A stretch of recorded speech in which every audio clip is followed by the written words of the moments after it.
ഈ level prelims exam നമുക്ക് notification ഡിസംബറിൽ വരുവാണല്ലേ. സെക്രട്ടേറിയറ്റ് അസിസ്റ്റന്റ് എന്തായാലും വിളിക്കും. അതുപോലെ തന്നെ എക്സൈസ് ഇൻസ്പെക്ടർ ഒക്കെ വിളിക്കാൻ സമയമായിട്ടിരിക്കുകയാണ്. SI ഇപ്പൊ എല്ലാ വർഷവും പൊതുവെ വിളിക്കുന്നുണ്ട്. ഈ വർഷവും നമുക്കത് പ്രതീക്ഷിക്കാം. പക്ഷേ നിങ്ങൾ തന്ത്രപരമായി പഠിച്ചില്ല എന്നുണ്ടെങ്കിൽ പ്രിലിംസ് എന്നൊരു കടമ കടക്കാൻ കുറച്ച് ബുദ്ധിമുട്ടായിരിക്കും. നിങ്ങൾ സെൽഫ് സ്റ്റഡി നടത്തുന്ന ഉദ്യോഗാർത്ഥികൾ ധാരാളമുണ്ട്. സോ നിങ്ങൾക്ക് വേണ്ടിയിട്ടാണ് ഈ വീഡിയോ ചെയ്യുന്നത്. ഞാൻ എൻ്റെ അഫോർഡബിൾ ബാച്ചസിൽ യൂസ് ചെയ്യുന്ന അതേ സ്ട്രാറ്റജി തന്നെയാണ് നിങ്ങളുമായി ഷെയർ ചെയ്യുന്നത്. ഇത് സെൽഫ് സ്റ്റഡി എന്ന ഉദ്യോഗാർത്ഥികൾ നിങ്ങളുടെ പഠനത്തിൽ ഇൻക്ലൂഡ് ചെയ്യുക. ഓക്കെ, നമുക്കിവിടെ സ്മാർട്ട് വർക്കിന്റെയും ഹാർഡ് വർക്കിന്റെയും ഒരു മിക്സ് ആണ് വേണ്ടതല്ലേ. പ്രിലിംസ് പൊതുവെ നമുക്കറിയാം 50 മാർക്ക് എന്ന് പറയുന്നത് ഇംഗ്ലീഷ്, മാത്സ്, മലയാളം, റീസണിങ് പോലെയുള്ള സബ്ജക്റ്റുകളിൽ നിന്നാണ്. ബാക്കി 50 മാർക്ക് GK യിൽ നിന്നാണ്. അപ്പൊ കട്ട് ഓഫ് കൂടി വന്നുകൊണ്ടിരിക്കുക. അതുകൊണ്ട് തന്നെ നമുക്ക് GK യിൽ നിന്ന് മാക്സിമം മാർക്ക് എക്സ്ട്രാക്ട് ചെയ്യണം. എന്നാലേ മെയിൻസിന് നമുക്ക് ശോഭിക്കാൻ പറ്റുള്ളൂ. GK ആണല്ലോ മെയിൻസിന് കൂടുതലുള്ളത്. അപ്പൊ ഇന്നത്തെ ക്ലാസ്സിൽ ഞാൻ കുറച്ച് ടെക്നിക്സ് നിങ്ങളോട് ഷെയർ ചെയ്യാണ്. നിങ്ങൾ സ്റ്റഡീസിൽ ഇത് കൃത്യമായി യൂട്ടിലൈസ് ചെയ്യുക. ഇന്നത്തെ ക്ലാസ് നോട്ട്സ് നമ്മുടെ ടെലിഗ്രാം ചാനലിൽ നിന്നും ഡൗൺലോഡ് ചെയ്ത് പഠിക്കാം. ഡെയിലി മൈക്രോ ക്ലാസ്സസും ഇത്തരത്തിലുള്ള ഫ്രീ PDF-കളും റാങ്ക് മേക്കിംഗ് ക്വസ്റ്റ്യൻസിന്റെ ഡിസ്കഷനും ഫ്രീ ടെസ്റ്റും ഒക്കെ അവിടെ അവൈലബിൾ ആണ്. ഞങ്ങളുടെ അഫോർഡബിൾ കോഴ്സസിന്റെ ഡീറ്റെയിൽസ് നിങ്ങൾക്ക് അവിടെ തന്നെ കിട്ടും. ചാനലിന്റെ ലിങ്ക് ഞാൻ കമന്റ് സെക്ഷനിൽ പിൻ ചെയ്തേക്കാം കേട്ടോ. അപ്പൊ നമുക്ക് നേരെ നമ്മുടെ അപ്രോച്ചിലേക്ക് പോകാം. അപ്രോച്ച് ഡിഗ്രി ലെവൽ എക്സാം എന്തോ വലിയ സംഭവമാണ് എന്നാണ് എല്ലാവരുടെയും വിചാരം. പക്ഷെ വളരെ ലളിതമാണ്. നമ്മൾ വിശകലനാത്മകമായി അനലിറ്റിക്കലായി പഠിച്ചാൽ മതി. ഒരു ടോപ്പിക്കിന് ഒരു കോർ ഐഡിയ ഉണ്ടായിരിക്കും. അതൊരൊറ്റ ഐഡിയ ആയിരിക്കും. ആ ഐഡിയ വെച്ച് എത്ര ചോദ്യങ്ങൾ വന്നു കഴിഞ്ഞാലും ഒരുപക്ഷെ നമുക്കത് സോൾവ് ചെയ്യാൻ പറ്റും. സിവിൽ സർവീസസിൽ ഉപയോഗിക്കുന്ന ആ ഒരു ടെക്നിക്ക് വെച്ച് നമുക്ക് എങ്ങനെയാണ് ഇവിടെ ഉത്തരത്തിലേക്ക് എത്താൻ പറ്റുന്നത് നോക്കാം. ഉദാഹരണത്തിന് ഒരു ചോദ്യം ഇതാ, കണ്ട വലിയ കോംപ്ലിക്കേറ്റഡ് ആയിട്ട് തോന്നും അല്ലെ. ഫണ്ടമെന്റൽ റൈറ്റ്സ്, നമ്മുടെ മൗലിക അവകാശങ്ങളും അതുപോലെ തന്നെ പാർലമെന്റും തമ്മിലുള്ള ബന്ധത്തിനെ പറ്റിയുള്ള ചോദ്യം. ആ ബന്ധത്തില് ശരിയായ പ്രസ്താവന ഏത്, കറക്റ്റ് സ്റ്റേറ്റ്മെന്റ് എന്തെന്നുള്ളതാണല്ലോ ചോദ്യം. നമുക്ക് ഫണ്ടമെന്റൽ റൈറ്റ്സ് അല്ലെങ്കിൽ കോൺസ്റ്റിറ്റ്യൂഷൻ, പൊളിറ്റി അല്ലെങ്കിൽ ഇന്ത്യൻ കോൺസ്റ്റിറ്റ്യൂഷൻ പഠിച്ചു തുടങ്ങുമ്പോഴേ നമ്മൾ പഠിക്കുന്ന മൗലികമായ ഒരു പോയിന്റ് ഉണ്ട്. അതായത് ഇന്ത്യയിൽ നമ്മൾ ഫോളോ ചെയ്യുന്ന സിസ്റ്റം എന്ന് പറയുന്നത് സുപ്രീമസി ഓഫ് കോൺസ്റ്റിറ്റ്യൂഷൻ ആണ്. കോൺസ്റ്റിറ്റ്യൂഷൻ ആണ് പരമപ്രധാനം. ആ ഒരു ഒറ്റ പോയിന്റ് വെച്ച് നമുക്ക് ഒരു ഉത്തരത്തിലേക്ക് എത്താം. അല്ലാതെ വെറുതെ തല പുകയ്ക്കേണ്ട കാര്യമില്ല. കോൺസ്റ്റിറ്റ്യൂഷൻ താഴെ മാത്രമാണ് പാർലമെന്റ് ആണെങ്കിലും മന്ത്രിമാരാണെങ്കിലും ഇന്ത്യൻ പ്രസിഡന്റ് ആണെങ്കിൽ പോലും കോൺസ്റ്റിറ്റ്യൂഷൻ താഴെയാണ് നിൽക്കുന്നത്. ഇന്ത്യയിൽ ഏറ്റവും പരമമായിട്ടുള്ളത് ഭരണഘടനയാണ്. അപ്പൊ ഫസ്റ്റ് സ്റ്റേറ്റ്മെന്റ് ഒന്ന് നോക്കിയേ. ഫണ്ടമെന്റൽ റൈറ്റ്സ് എന്ന് പറയുന്നത് പാർലമെന്റിന്റെ നിയമനിർമ്മാണത്തിന് മുകളിൽ ചെറിയ റെസ്ട്രിക്ഷൻസ് വെക്കുന്നുണ്ടെന്നാണ് പറയുന്നത്. ഓക്കെ, നിങ്ങളിപ്പോൾ ആ ഒരു ടോപ്പിക്ക് പഠിച്ചിട്ടില്ലെങ്കിൽ അതവിടെ വെച്ചേക്കാം. അടുത്തൊരു സ്റ്റേറ്റ്മെന്റ് എന്താണ്? ഫണ്ടമെന്റൽ റൈറ്റ്സ് പാർലമെന്റിന് തോന്നിയ പോലെ അമെൻഡ് ചെയ്യാം, മാറ്റങ്ങൾ വരുത്താമെന്ന് പറയുന്നത് ഫണ്ടമെന്റൽ റൈറ്റ്സിൽ. ഫണ്ടമെന്റൽ റൈറ്റ്സ് കോൺസ്റ്റിറ്റ്യൂഷനകത്തുള്ള ഒരു കാര്യമെന്ന് എല്ലാവർക്കും അറിയാം. ഇന്ത്യയിൽ പാർലമെന്റ് ആണോ കോൺസ്റ്റിറ്റ്യൂഷൻ ആണോ ഏറ്റവും പവർഫുൾ? കോൺസ്റ്റിറ്റ്യൂഷൻ ആണെന്ന് എല്ലാവർക്കും അറിയാം, ഞാൻ നേരത്തെ പറഞ്ഞ പോയിന്റ് വെച്ചിട്ട്. അപ്പൊ ഈ സ്റ്റേറ്റ്മെന്റ് തെറ്റല്ലേ? ഒരു റെസ്ട്രിക്ഷനും ഇല്ലാതെ പാർലമെന്റിനെ ചുമ്മാ കയറി അമെൻഡ് ചെയ്യാനൊന്നും പറ്റത്തില്ല. ദർ ആർ റെസ്ട്രിക്ഷൻസ് അല്ലെ. സി എന്താ പറയുന്നത്? Fundamental rights are always superior to the constituent power of Indian parliament എന്ന് പറയുന്നത്. ഫണ്ടമെന്റൽ റൈറ്റ്സ് എന്ന് പറയുന്നത് ഇന്ത്യൻ പാർലമെന്റിന്റെ അധികാരത്തിനേക്കാൾ സുപ്രീമാണ്. പക്ഷെ ഇവിടെ ഒരു കീവേഡ് ശ്രദ്ധിച്ചോ, ഓൾവേസ് എന്ന് പറഞ്ഞിട്ട്. ഓൾവേസ്, എപ്പോഴും സുപ്രീം ആണെന്നാണ് പറയുന്നത്.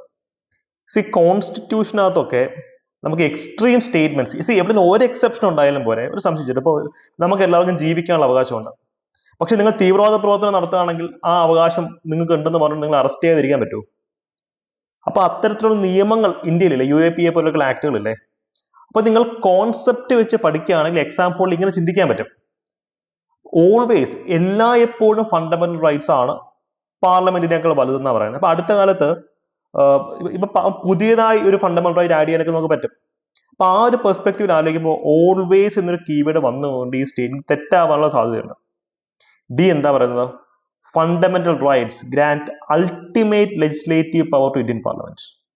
ഇതും ഒരു എക്സ്ട്രീം വേർഡ് ആണ്, അൾട്ടിമേറ്റ് ലെജിസ്ലേറ്റീവ് പവർ.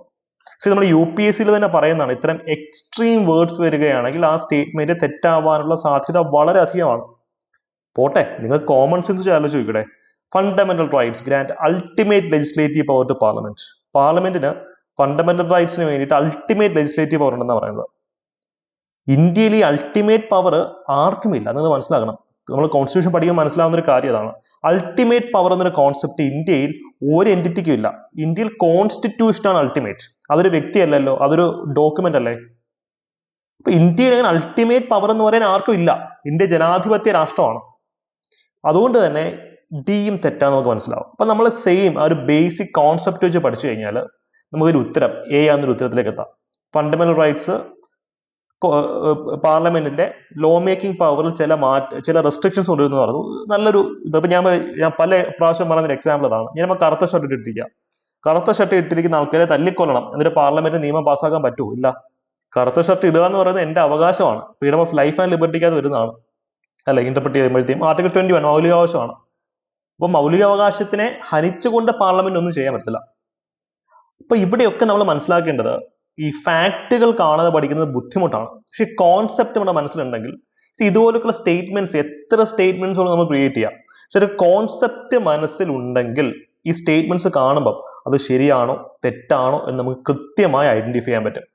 അപ്പൊ ഈ രീതിയിൽ അനലിറ്റിക്കലായിട്ട് പഠിക്കാം. അപ്പൊ നമ്മൾ ബുക്ക് ലിസ്റ്റ് ഒക്കെ ഞാൻ താഴെ പറഞ്ഞുതരാം. ഈ രീതിയിൽ നിങ്ങൾക്ക് അനലിറ്റിക്കലായി ഒരു അഫോർഡബിൾ ഫീസ് സ്ട്രക്ചറിൽ പഠിക്കണമെങ്കിൽ ഞങ്ങളുടെ സെക്രട്ടേറിയറ്റ് അസിസ്റ്റന്റ് അടക്കമുള്ള ഡിഗ്രി ലെവൽ എല്ലാ പരീക്ഷകൾക്കും 2025 എല്ലാ പരീക്ഷകൾക്കും ഉള്ള പ്രിലിംസ് ബാച്ച് അവൈലബിൾ ആണ്.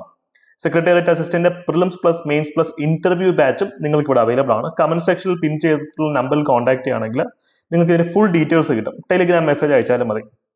അപ്പോൾ ഈ രീതിയിൽ പഠിക്കാം. പുതിയ പാറ്റേണിലുള്ള സ്റ്റഡീസ് അത്ര എളുപ്പമാണ്.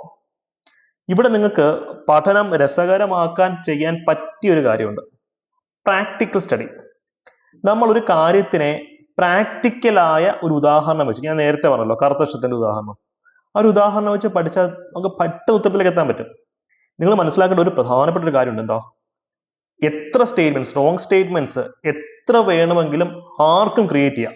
അപ്പൊ വരാൻ പോകുന്ന റോങ് സ്റ്റേറ്റ്മെന്റ്സ് എല്ലാം കൂടെ പഠിച്ച് പരീക്ഷയ്ക്ക് പോകാൻ പറ്റൂ?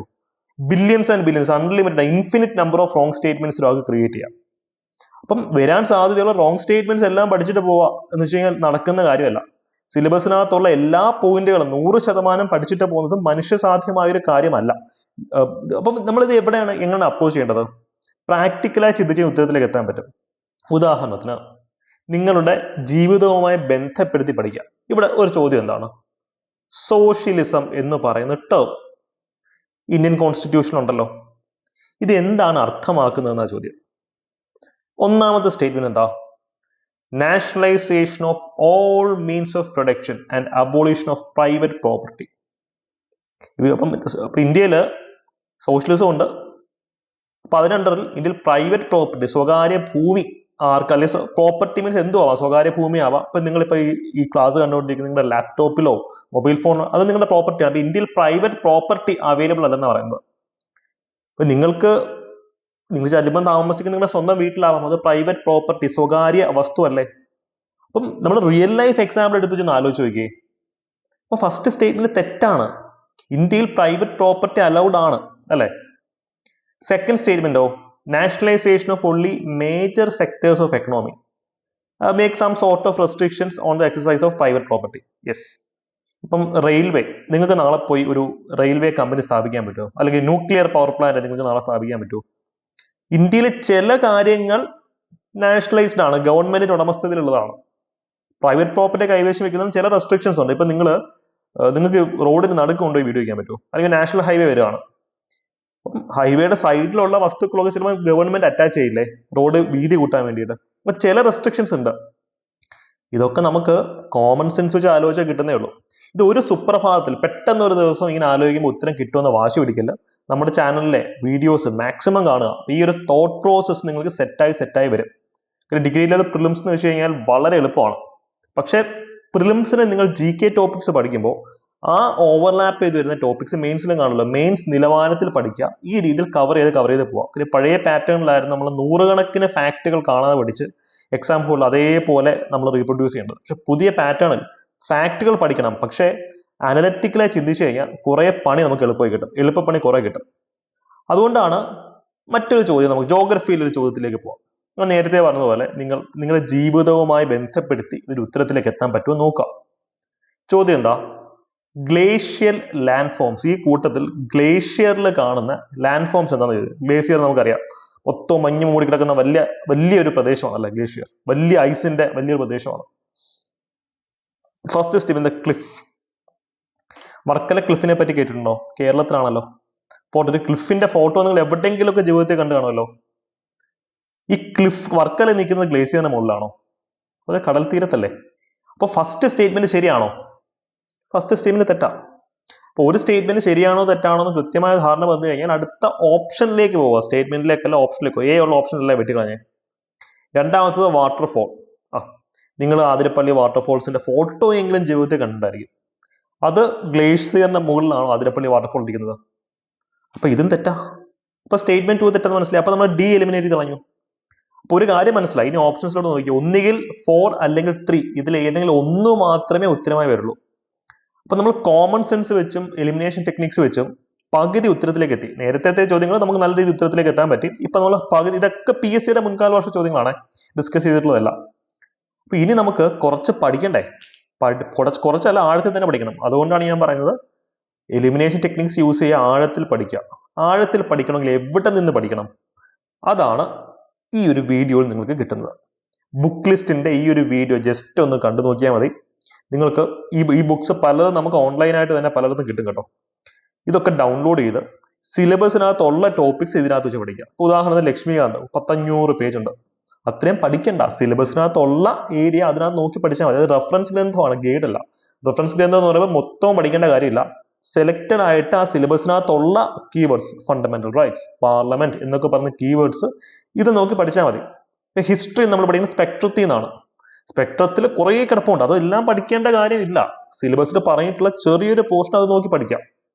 അതിനോടൊപ്പം ഇപ്പൊ നമ്മൾ ടെലിഗ്രാമിൽ മൈക്രോ ക്ലാസ്സസ് ആരംഭിച്ചിട്ടുണ്ട്. പ്രധാനപ്പെട്ട റാങ്ക് മേക്കിംഗ് ടോപ്പിക്സിന്റെ ഓഡിയോ ക്ലാസ്സസ് ആണ് അവിടെ കിട്ടുക. ഡെയിലി ചെറിയ മൈക്രോ ക്ലാസ് ആണ്. നിങ്ങൾ ഒരു 10-15 മിനിറ്റ് അവിടെ ഇൻവെസ്റ്റ് ചെയ്താൽ മതി. ടെലിഗ്രാം ഫാമിലി അംഗങ്ങളാവുക, ഈ റിസോഴ്സ് ഒക്കെ മാക്സിമം യൂട്ടിലൈസ് ചെയ്യാം. പിന്നെ അവിടെ ഡെയിലി തരുന്ന മോക്ക് ടെസ്റ്റ് ഉണ്ട്. ഫ്രീ മോക്ക് ടെസ്റ്റ് ഡെയിലി രാവിലെ അവിടെ തരുന്നുണ്ട്. അതിൽ റാങ്ക് മേക്കിംഗ് ചോദ്യങ്ങൾ മാത്രമാണ് ഇൻക്ലൂഡ് ചെയ്തിട്ടുള്ളത്. പെട്ടെന്ന് ഉത്തരം കിട്ടുന്ന ക്വസ്റ്റ്യൻസ് അതിനകത്തില്ല. അതുകൊണ്ട് തന്നെ അത്തരം റയർ ഫാക്ടുകൾ പഠിച്ചിട്ട് പോയാലും നല്ല രീതിയിൽ നമുക്ക് നമ്മുടെ പെർഫോമൻസും കോൺഫിഡൻസും ബൂസ്റ്റ് ചെയ്യാൻ സാധിക്കും. സോ ഇത്തരം റിസോഴ്സസ് നിങ്ങൾ മാക്സിമം യൂട്ടിലൈസ് ചെയ്യുക. ഇനി നിങ്ങൾക്കുള്ളൊരു പണി ഞാൻ തരാം. ഈ ചോദ്യത്തിന് ഉത്തരം എന്തിരുന്ന് കമന്റ് സെക്ഷനിൽ നിങ്ങൾ കമന്റ് ചെയ്യണം. പുതിയ പാറ്റേണിൽ PSC ചോദിച്ചൊരു ചോദ്യമാണ് അല്ലെ.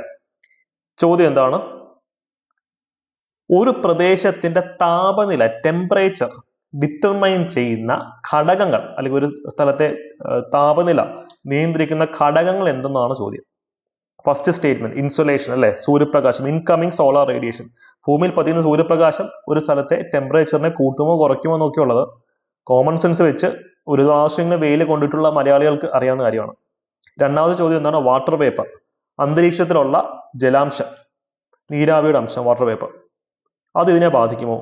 അതുപോലെ തന്നെ ഒരു പ്രദേശത്തിന്റെ ഉയരം, ഇപ്പം കൊടൈക്കനാൽ ഭയങ്കര തണുപ്പാണ്, കേരളത്തിൽ അത്ര തണുപ്പില്ല. ഇപ്പൊ ഒരു പ്രദേശത്തിന്റെ, മൗണ്ട് എവറസ്റ്റിൽ അതിലും തണുപ്പാണ്. ഒരു പ്രദേശത്തിന്റെ ഉയരം ഇതിനെ ബാധിക്കുമോ ഇല്ലയോ? അതുപോലെ തന്നെ ക്ലൗഡ് കവർ, നിങ്ങൾക്ക് ചില ദിവസം ആകാശത്തോട് നോക്കുമ്പോൾ അറിയാം ഏകാവൃതമായി ഇങ്ങനെ കിടക്കും. അത്തരം സാഹചര്യത്തിൽ ഒരു സ്ഥലത്തെ ടെമ്പറേച്ചർ കൂടുമോ കുറയുമോ? അപ്പൊ ഇതിന് ഉത്തരം എന്ത് വരുമോ നിങ്ങൾ കമന്റ് സെക്ഷനിൽ പറയണം. ബിക്കോസ് സെക്രട്ടേറിയറ്റ് അസിസ്റ്റന്റ് സിലബസിന് എങ്ങനെ മാറിയാലും PSCയുടെ പാറ്റേൺ എങ്ങനെയൊക്കെ മാറ്റം വന്നാലും ഞങ്ങൾ നിങ്ങളുടെ കൂടുണ്ട്. കട്ടയ്ക്ക് അങ്ങ് പഠിക്കുക. നമ്മുടെ ഈ റിസോഴ്സസ് എല്ലാം നിങ്ങൾ മാക്സിമം യൂട്ടിലൈസ് ചെയ്യുക. വലിയ അവസരമാണ് വരാൻ പോകുന്നത്.